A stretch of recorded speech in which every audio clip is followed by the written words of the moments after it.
Hello, everybody. Welcome to the Embedded Computing Design webinar, The Components of Smart Manufacturing. This is actually the first of a three-part series, all related to some aspect of smart manufacturing. What is smart manufacturing? It could integrate AI, machine learning. It might involve cameras and vision systems. And it could be about the cloud, the connectivity, and stuff like that. On this webinar today, we will be looking at the issues surrounding latency and network reliability. And our sponsor for this event is Pantherun Technologies.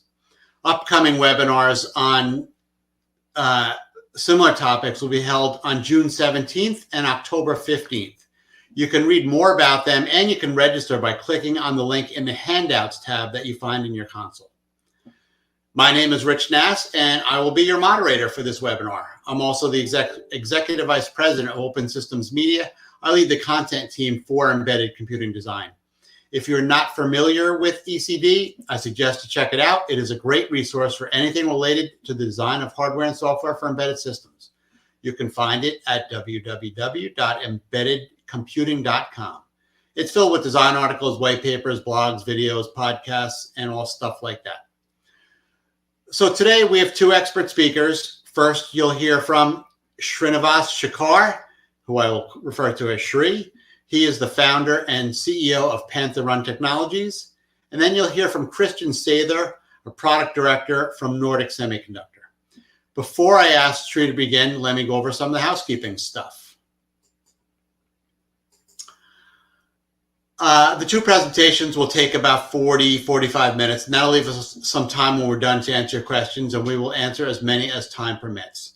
You'll find on the console that there's an area for you to enter your questions in real time, and as I said, we'll answer as many as we have time for. We tend to answer them in chronological order, so enter them as you think of them. Don't wait for the webinar to end to put your questions in, because we may not have time to answer your question then. If we do not have time to answer your question as part of the webinar, one of our experts will get back to you after it's over. If you have a question pertaining to the operation of the webinar, like if the slides aren't advancing right or the audio doesn't sound right, put that into the question box and one of our tech folks will get back to you with the fix. Also on the Handouts tab that I mentioned earlier, in addition to be able to register for the two upcoming events, you'll be able to download a copy of the slides that are being presented today. This webinar will be available in an archive version shortly after we're done. So if you want to go back and review, you want to forward it to a friend or a colleague, it'll be there for you. And finally, for a full screen view of the presentation, just click on the expand arrows in the upper right corner of the slide viewing area. To exit the full screen mode, press the escape button. That's all I got. Let's get this thing rolling. Shri, take it away. Hello, everybody. Thank you so much, Rich. That was a nice start to the presentation. We're talking about high performance, networking, which can benefit industrial IoT and robotic applications. Rich talked about, AI being used today. Rich, there's also encryption, there's AI with encryption, there's AI with network communication. So all of these are very, very relevant to why networks work a certain way, why there are throughput issues and so on. So that's something that we'll look at in this presentation, and how we can make configurable networks possible with the use of FPGAs. To allow for latency-free and secure networking that goes into industrial applications. So let's look at the scenario of real-time networking in industrial systems. The need is for networks to be deterministic. You have many real-time communication methodologies that are going into networking. You have Ethernet, you have TSN, you have field buses, and so on. All of these are characterized by the need to be deterministic and low latency. And the impact of not having this is significant downtimes, costs, defects in production, and even safety risks. And applications vary. They could be robotics, smart factories, autonomous systems, and so on. So what are the consequences of latency? One is, when you're looking at factory automation, when you look at robotic arms, you're looking at sub-millisecond latency. Yeah, in power grids, if you have delayed signals, it can cause significant failures, cascading as well as islanding failures. Autonomous vehicles can increase accident risk. So latency has a very big impact in industrial systems.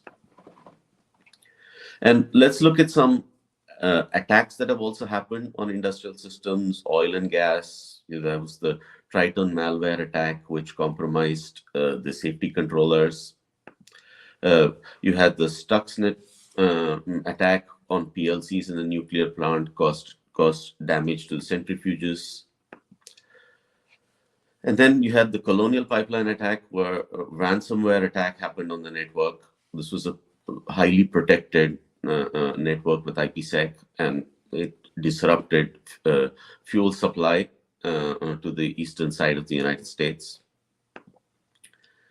So, when you look at all these attacks, the commonality of a lot of them is because networking happens through, ASICs or SoCs, yeah, which are today characterized by latency issues. Yeah, they're also limited by the when you make an ASIC, you cannot change it around, so they're also limited by the functionality of it.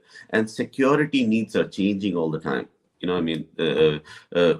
As you see attacks happening, you need to change the levels of security. So that's also not possible with SoC-based systems. So what we are bringing into the equation is an FPGA-based network component. Okay, one where you can program the logic, so you can add and modify the network functionality. Yeah, it provides very, very great throughput. So you can actually do almost latency-free communication at significant speeds in hundreds of gigabits per second. So particularly in the industrial environment, where typical speeds are in the range of up to 10 Gbps, you would have absolutely latency free kind of communication. And today FPGAs allow you to bring in all the new technologies like AI and ML. Yeah, and they can allow you to also look at anomalies on the network, look at failure points on the network, and so on. So FPGAs give you a lot more functionality. So what does Pantherun provide? Okay, I will keep stepping a few in between through this presentation into a few things that Pantherun provides, though I want to talk about mostly the concept of how an FPGA-based solution can benefit you.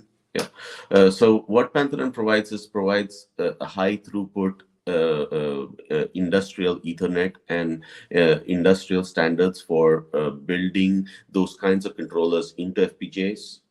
So we support industrial Ethernet up to 10 gigabits per second, TSN, ABB, industrial field buses like Profinet, Modbus, EtherCAT, Ethernet IP, CAN, IoT protocols like MQTT, OPC UA, and so on. All of this is available on FPGAs, so you can integrate an FPGA depending on your requirements into your board, and you would have these kinds of functionalities without introducing significant latencies on the network.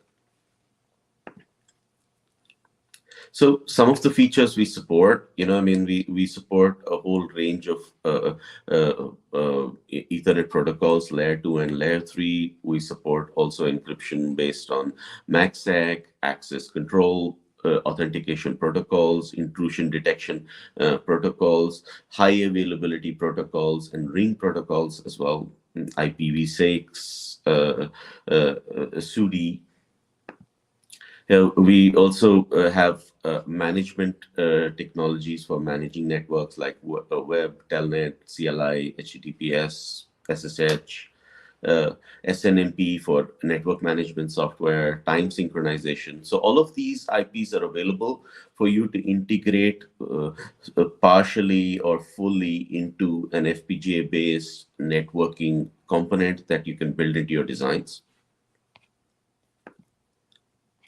And what are the benefits of this? Up to 10 gigabits per second throughput, yeah, where a traditional SoC would drop 7% in throughput. Yeah, an FPGA-based solution for communication would drop less than 2% in throughput. So you're getting that much more performance, that much less latency when you use an FPGA-based IP for your networking applications.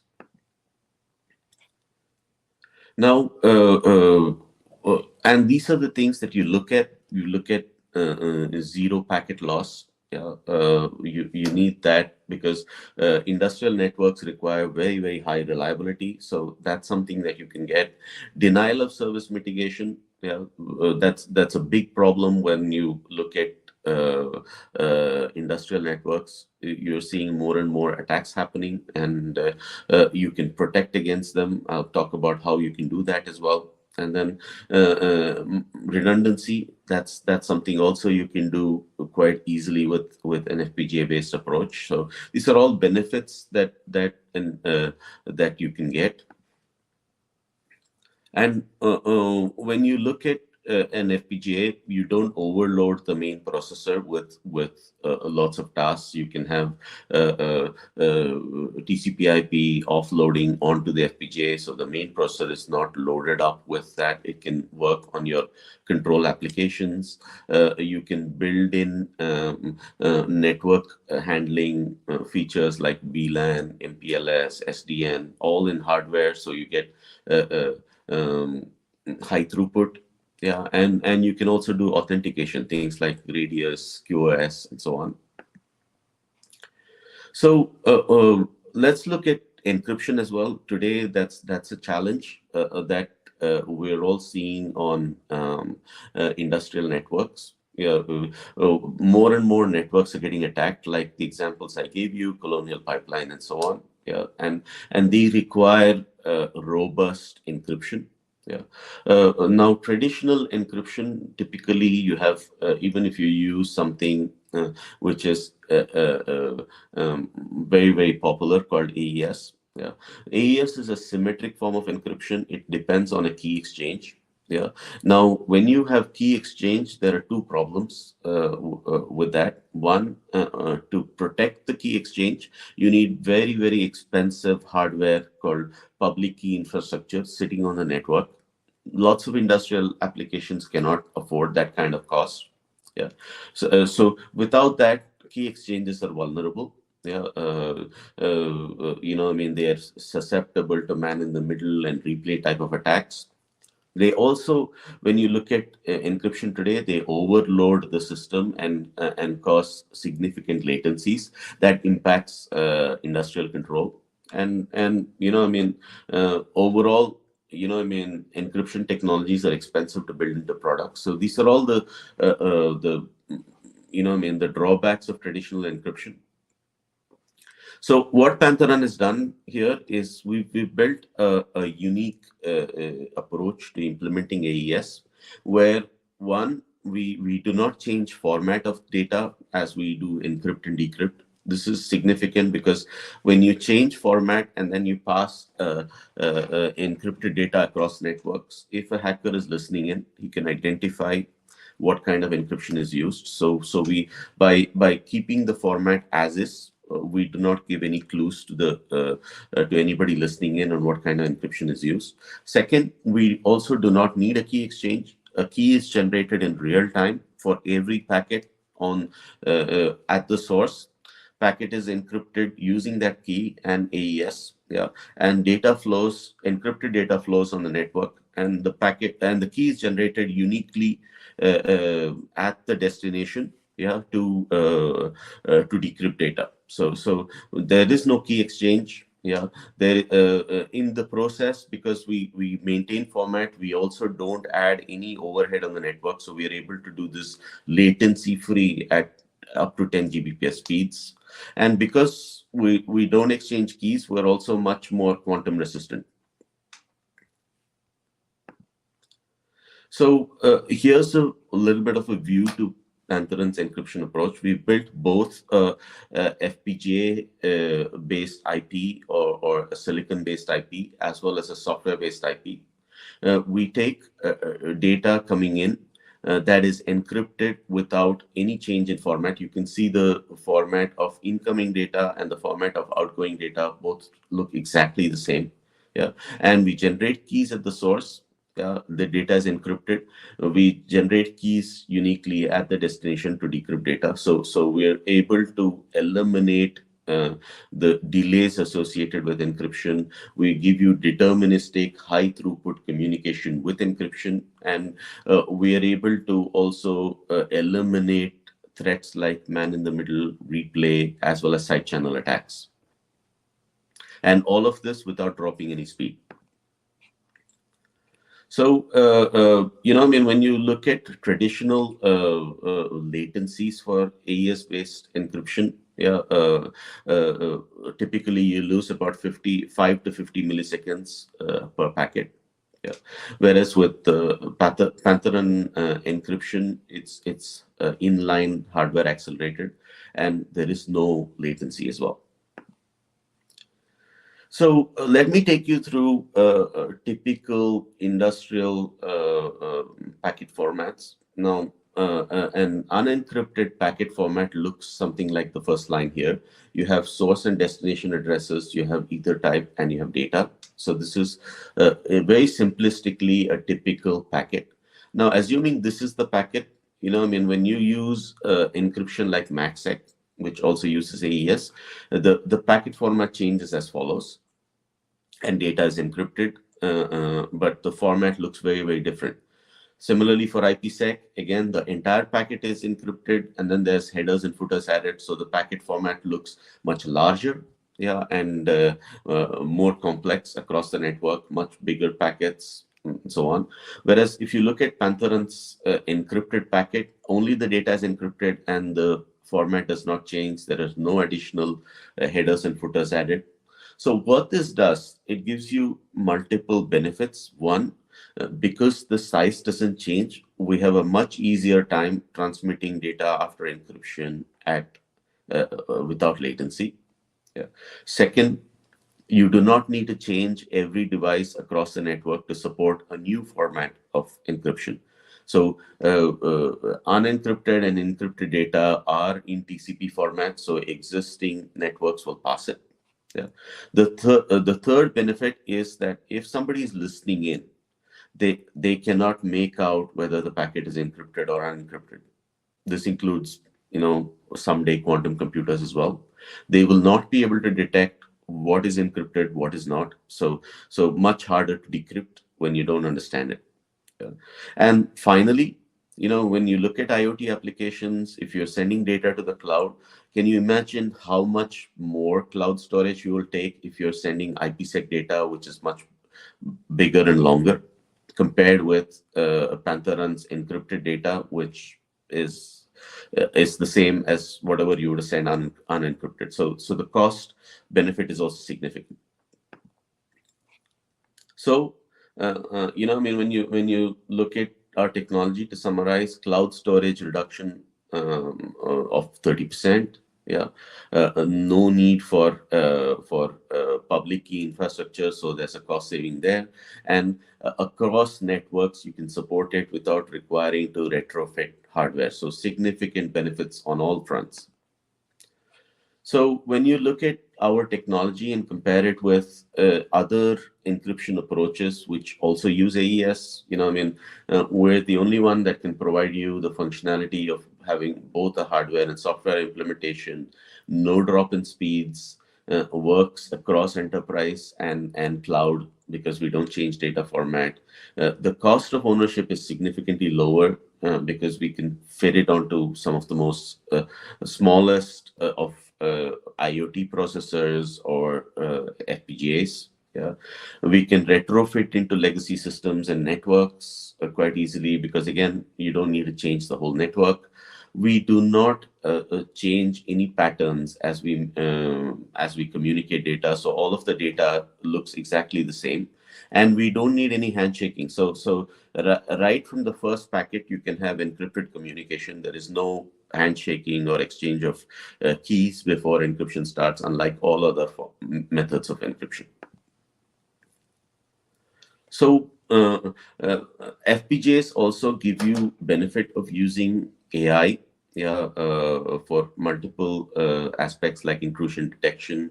You can have AI-based detection right at the edge. You can have pattern matching to eliminate things like MITM and denial of service and replay attacks. So this is a significant benefit of using FPGAs, because you can accelerate your AI algorithms on them, in addition to all the networking and encryption. Yeah, and you can also do real-time blocking. So this provides your network with much greater ability to protect itself. And you have many such case studies. You can protect factory floor networks. You with anomaly detection. You of course reduce latency. Yeah, and FPGA basically parallelizes how you build your network. So you get much greater throughput as well. Yeah, so when you look at smart grid application, that's another area where you can build FPGA-based security. You can protect the networks across huge networks. Yeah, when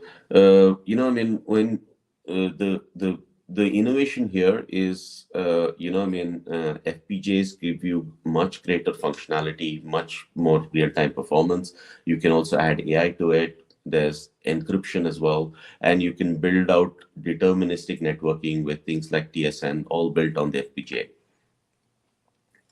So what is Pantherun doing for you? We provide you all of the networking and encryption, and we provide you also designs so that you can easily integrate an FPGA-based network device into your products. Yeah, you have many markets that we already target. You have vehicles, you have defense, healthcare, IoT, industrial applications, and so on. And you can scale this to speeds of up to 400 gigabits per second. So with AI-powered security. So significant benefits of looking at an FPGA-based network and encryption along with AI on your next product design. And to help you do this, we're also providing an open source platform called Pepper. Yeah, this has an FPGA built in. Yeah, it has interfaces like Gigabit Ethernet, WAN, LAN, DDR memory, SD card. So all of this is provided to you in open source. Yeah, so you can take the designs, we give you the schematics, we give you the Gerbers, we give you all the drivers. So you can take them, you can integrate the board into your design, or you can customize the board to fit your needs. And you can take our network IP and build out your communication solution on an FPGA. So all of this is open source for you. And we'll look for you to take Pepper, take our networking and encryption solutions. Yeah, and you can even go on our website pepper.pantherun.com, and you can win or license Pepper. Yeah, you can build out solutions with Pepper. Yeah, and you can also start playing with the FPGA-based layer 2 and layer 3 stack along with AES. So that is my presentation. Thank you very much.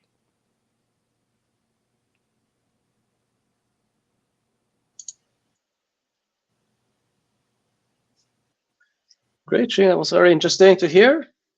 So I'm Christian, Product Director of Nordic, and what I'm going to talk about is around latency and network reliability today is talk about a fairly new 5G radio standard and what can that provide in this landscape.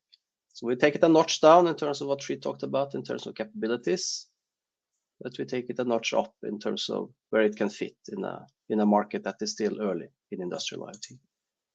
So Nordic, we are a fabless semiconductor company that's been around for around 40 years. We are mainly known for Bluetooth Low Energy, where we are a clear market leader. We're around 40% market share today, but we also do a lot of other interesting things around open radio standards, including now what we will do for industrial IoT.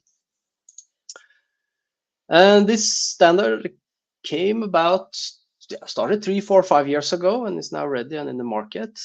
We were visionary when we started up doing this, in terms of we think we can solve a problem that exists in the market, especially around industrial IoT. And I guess I'll leave it a bit up to you guys to see how that went, if you're interested to deep dive further. If you look at wireless standard for industrial today, it is a very complex and competitive market because there is a lot of wireless standard out there. And one of the background and vision, as we said, was to both improve what existing, but also try to harmonize a bit to make it easier for people to build systems that are interoperable. And I want to start with what I said, a new 5G technology. Does that really matter, being 5G? It does actually, because many people have heard about 5G, and you know you have 5G on your handset and then your broadband. But 5G is a standard that is defined by the ITU, called ITU 2020, and where 3GPP has built then typically cellular-based standard for enhanced mobile broadband, what is called massive machine type communication, which also existed in 4G, and now what they called ultra reliable low latency communication. It's really a target to bring reliability and latency of wireless standard to a level that it can replace wires in many use cases in industrial IoT. And DECT Plus, the standard I will talk about today, is actually the first non-cellular radio technology that has been approved by the ITU as a 5G standard. And what that basically means is that if you look at the probably hundreds of pages that ITU has defined on what it will mean to be a radio standard that can fulfill their requirement to be part of URLCC or MMTC, NAPLUS has proven that as part of this new standard. And if you look at the National Telecommunication Union, just to understand a little bit where this comes from, they typically design and define a set of radio standards and requirements for that, forward-looking, roughly every 10 years. And what they did around 2020 was called IMT 2020. And it's out of IMT 2020 that the 3GPP then defined what they call new radio or 5G. And in 5G, there is a subset of standard that can support both, as we said, enhanced mobile broadband for gigabit of bandwidth, but also support very low latency or very ultra reliable type of use cases. And ETSI have then built a radio standard that is called DECT Plus or 2020 that ITU has approved for similar use cases as what exists in 3GPP. And many of you have known, especially in the thinking of Industrial 4.0 and all that, especially 3GPP and the cellular world has been pushing very, very hard for 5G to come in and be part of that with very low latency and very reliable. But it has damped off a little bit the last couple of years because it is very, very complex stack where it's infra vendors and guys that license the spectrum have struggled to be able to give companies access to it and be the promises of latency and reliability that is part of the standard. By being non-cellular, it means that NR Plus is a standard that don't require the typical setup of private or leasing spectrum or cell towers, but it's an independent, you can build your private independent network. NR Plus origins from a standard called DECT that basically came out during the 1980s, where it was then used for wireless and cordless phones, which today is a market that is dying, obviously. And where Nordic and a few other companies saw the opportunity to take a unutilized 1.9 gigahertz radio spectrum that is allocated to the DECT technologies and refarm that into a new standard that is really, really optimized for industrial IoT. And that is done by leveraging some of the proven cellular technologies that are built for high reliability. You know that one of the most reliable things you have is your cellular network. There's no other things around that is more reliable than cellular network. And many of the features that we know from that is built into this standard. But what is added is that they're trying to fill a gap in industrial IoT for wireless communication by adding capabilities that include very low latency and long range, which is hard to find today in open and widely used standards in the market. And it's a radio standard where the first chipset and modules are available, and there's a growing number of commercial stack and software vendors that focus also on different things initially, because this is a radio standard that can do many things. It's a fairly complex radio, so it can support everything from very low latency, very high reliability type of networks to massive meshing with a lot of devices, and also do audio and data as part of the same network. Some of the key features of this standard, before we dive into some more detail, is that it's fully decentralized. So if you're setting up a network of devices, that network can establish itself without any centralized control. So you don't need a cell tower or any centralized gateway, as you typically are familiar with the network. Obviously, you need some of these nodes to connect to the outside world, but that's something that the network can set up itself. And each node is designed so it can make fully autonomous decisions, for example, to find the best path to send a packet out to the internet. It's also a radio standard that inherently in the lower layers are self-healing. So you have this way that you can self-organize and build a topology, but you can also create a very highly reliable network, because if you lose devices on the network can change their role and reroute, and they can do that in a very, very efficient way. So we have done testing in pretty big network where we see that some existing standards used for meshing need maybe hours to rebuild if critical part of the networks fall out, while with NR+ it takes minutes.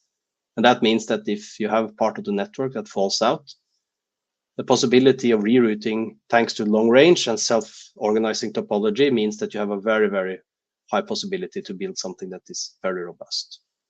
It then offers very low latency, with down to 1 millisecond latency per packet level, and building higher end radios in the future, you can even bring that a lot lower actually.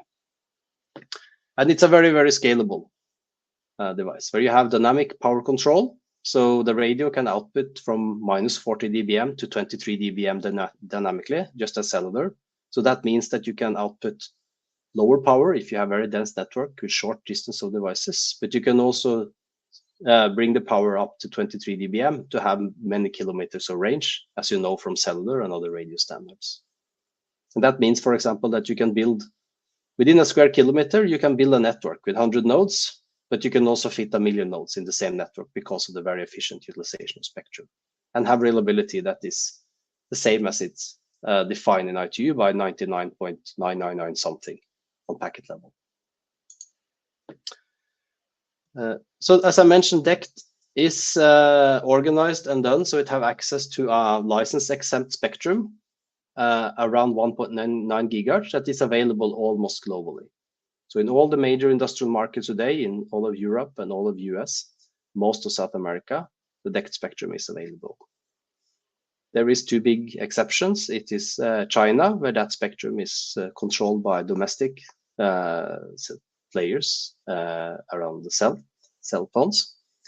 And it's India where it's used today, but it's not formally approved. So we're waiting and pushing for that as we see the use cases and the need for this type of radio for more industrial use also in India, for example, utility metering. So for industrial IoT, NR+ can offer very low latency for our open radio standard without being any custom solution or any very expensive 5G cellular solution. Because it's self-establishing, it's very easy to install and it's very scalable. So you can build, as I say, you can build very small network because of long range, but you can also build networks that are very, very dense. And it has these properties of self-healing and self-organizes. So this is typically if you, for example, use it in places where you have changing factory conditions. It can be changing because of routing of radio signals is difficult if you have let's say metal and other things that come in front of it, but you can also have things that move around that still need to be connected all the time, where you also can't use wired connectivity. You can build very secure private network also because this support to run a full IPv6 stack, so you can base your security on standardized internet security, or you can build private network with private security. And I get a lot of questions around being a 5G technology, but because it's non-cellular, it means that in this setup, you don't have any base station, you don't have any SIM card, you don't have any subscription. So you can build your own private 5G network, basically, with this 5G standard using this 1.9 gigahertz license accept spectrum that is available almost globally. Another thing that is important when we talk about latency and reliability is that it's great to build mesh networks when you want to have high reliability, but it doesn't really help you if you want to build something that has very strict latency requirements. So obviously you need star network topologies or ring topologies or similar if you want to build very low latency solutions. So there's a few things that NR Plus can offer as well that is interesting to be aware of if you, in a short presentation like I have today, kind of dip your toes into a new radio standard. It offers very, very low latency between the nodes that are sending data in the star network. What is called the sink or the gateway in the network can also control channel time and link resources and how it reserves bandwidth or spectrum for certain network traffic. So you can basically look at having a network. You may have some nodes where you really need high priority all the time because it's very, very critical data. And then you can then reserve spectrum and you can reserve channel time for those nodes and then down prioritize other nodes that are not that time critical. You can even do this if you have two overlapping networks where devices can address both networks and can track to scan what is the best fit alternatives in those different networks. Because of the network routing and the address routing in NR+, and because the efficient utilization of spectrum, there is no problem to build multiple networks that exist on top of each other. And also these networks, if you have multiple sinks or multiple star networks, they can also use obviously coordinated timing across the networks to ensure that both reliability and latency are optimized between those networks. And then another very important factor is that if you compare it to many other radio standards that are used or try to be used in industrial, they typically are either using private cellular networks or they are in ISM bands that are very crowded, and you have a risk of finding a lot of consumer or other devices that bring up that spectrum. But because DEC technology has its separate spectrum, it does not have any duty cycle limitation. And that means that if you operate and build a private network in a factory, for example, you have the possibility to utilize that spectrum very, very efficiently between a lot of devices. I will show you a couple of the benefits on the physical layer of this radio standard. I will not go very detailed through them, and I will not talk so detailed about the other layer. It's more for those of you that are interested in that and show you something later where you can find more information and deep dive on some of the things, but to make you understand a little bit of the capabilities of this standard. It uses a cycle prefix OFDM modulation, which obviously gives some benefits in terms of very efficient spectrum utilization, but is also a very, very efficient way and robust way because compared to typically FSK-based radios that are used in industrial today, this manage reflections multipath in a much, much better way. So you have a physical layer that inherently is very robust for handling. And the standard allows for very, very, very high scaling in terms of bandwidth.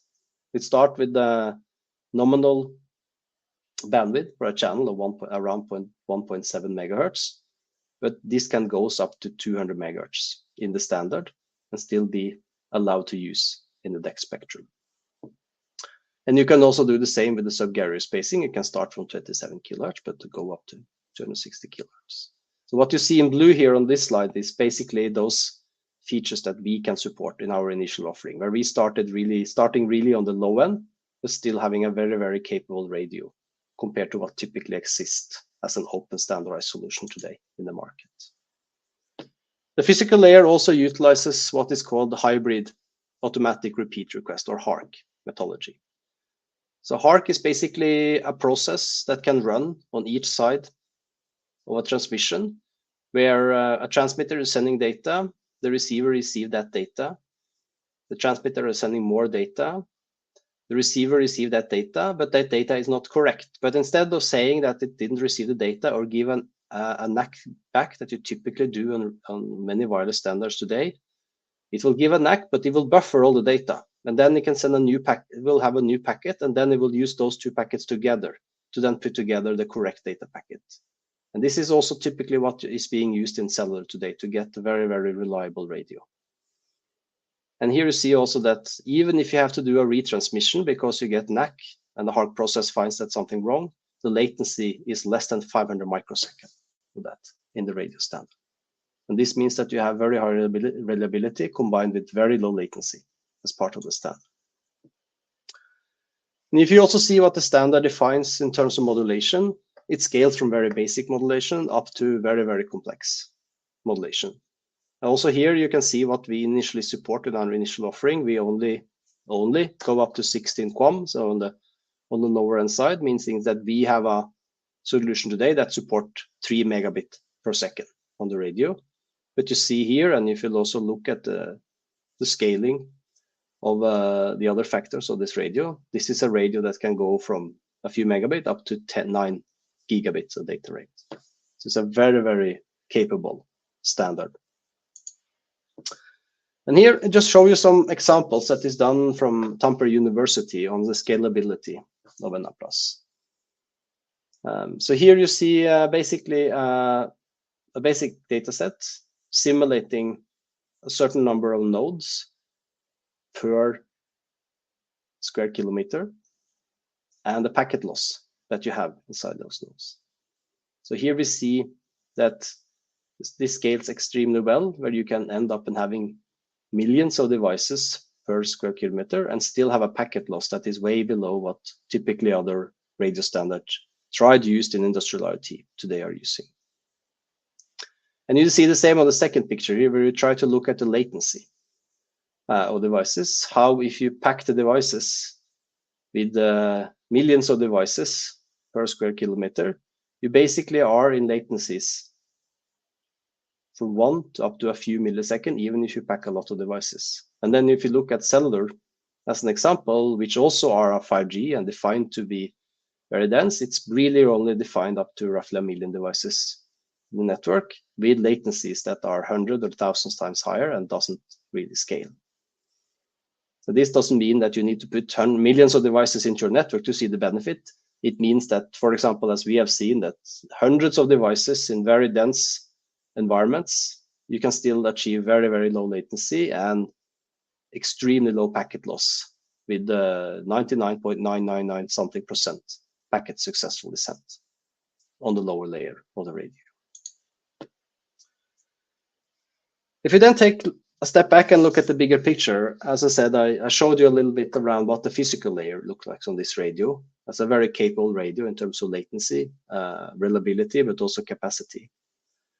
The standard defines both higher layers, MAC routing layers, all the way up to IPv6. So it means that this is a radio that has the bandwidth and the possibility to also run IPv6, which obviously have some benefits because you can build network topologies where you can run IP down to every device, and you can also use IP-based security, obviously, as every device can run IP. But you don't have to. You can also run much, much lower and much more optimized solution if you really look for very, very low latency. So in summary, NA+ is a new radio technology with the first chipset and stacks now in the market. It's approved by ITU as a 5G technology for what is referred to as ultra-reliable low latency communication. And for those of you that are interested, there's a lot of documentation out there that talks about that in much more detail than I have time for today. But NA+ uses a lot of the proven technologies from the cellular world, but also add in some of the requirements that come to achieve very low latency with a range that is typically hundreds of meters in an industrial environment, but it can be kilometers when you go outside. It uses a global 1.9 gigahertz spectrum that have very low interference, low utilization today, because the original use is really gone. And that means that its ability to build a private network where you really don't have duty cycle limitation, you're really not bothered with a lot of devices from users or consumer or others that are polluting that typical ISM spectrum that is available today. But it's also important to understand that NR Plus is not defined such it can only use 1.9. It can also use other licensed and non-licensed spectrum from 1 gigahertz up to 4.2 gigahertz. So as of today, for example, it can support and work on 915 megahertz ISM band, which obviously is not ideal for these type of use cases. In Europe, we are now close to approval to have NR Plus approved as a radio standard in the 3.8 to 4.2 gigahertz band. But it can also be used across all other bands in that either it's licensed or unlicensed. And you can build point-to-point, star, and mesh network topologies, and all those are supported inherently in the standard, so that you can build point-to-point for very high bandwidth, still with very long range. We have proven, for example, that we can do HD video over two devices that are hundreds of meters apart. You can build star networks. That's the radio standards still have important feature to provide high reliability even in a star network, especially due to the physical layer. And then mesh network topologies, which obviously is one of the most reliable things that you can build, because you can have multiple routes to gateways. You can even have multiple gateways. And the first end devices are coming into the market now, and they are focused on audio, because audio is professional audio, as I can say, is an application where you need very low latency, and there is no standardized solution for those guys today. So it's very complex to build very high-end audio solutions, because you need to use very custom solution, and that is the regulatory weather challenges to ship around the world. It's also become used a lot in smart metering, and that is because you can build mesh networks that are really, really big. And then there are low latency automation solutions coming for a couple of the early adopters in the market today. And lastly, I threw in a couple of links for people that want to show and see and understand a bit more detail on this. We both have an SDK and a blog that shows more how to get started if you want to evaluate this radio standard. There's also done a webinar series with deeper knowledge. So there you can look at a full, 3/4, 45 minutes on each part of the layer in the radio standard, and a lot of detail. And also, as of this week, there's also been announced that there is an NR Plus interest group formation for building industries. And that included companies like Siemens, ABB, Schneider, Legrand, Kudelski IoT, for example, that are starting to now form an interest group to try and build up NR Plus as a standard that can help to build really interoperable and harmonized solutions for the building industries. That was it for me today. Thank you very much.